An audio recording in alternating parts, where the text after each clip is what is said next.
Ang intense ng mga kaganapan ngayon sa abot kamay na pangarap sapagkat ikakagulat ni Eric kung paano nalaman ni Giselle ang plano nila ng anak niyang si Justin.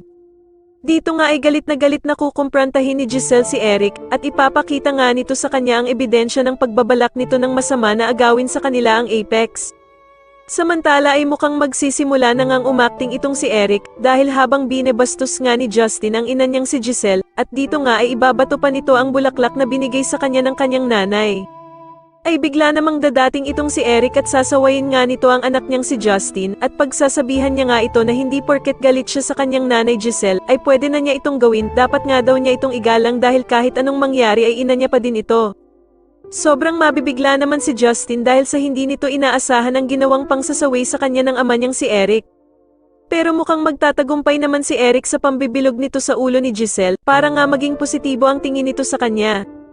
Sa kabilang banda naman ay biglang babalik ang pagiging matatakutin ni Lynette dahil nga sa muling makakaharap niya ang isa sa tauhan ni Moira na nang himasok sa bahay nila at dumukot sa kanya.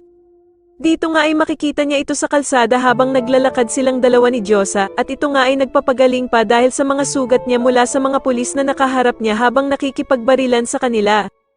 Kaya naman habang nasa restaurant itong si Lynette ay tila takot na takot ito at nanginginig pa dahil sa mga naaalala niya sa kanyang nakaraan. At dito nga ay ikakabigla ni Doc Robert ang biglang pagtulak sa kanya ni Lynette pero agad naman siyang yayakapin nito nang makita siya ni Lynette habang umiiyak.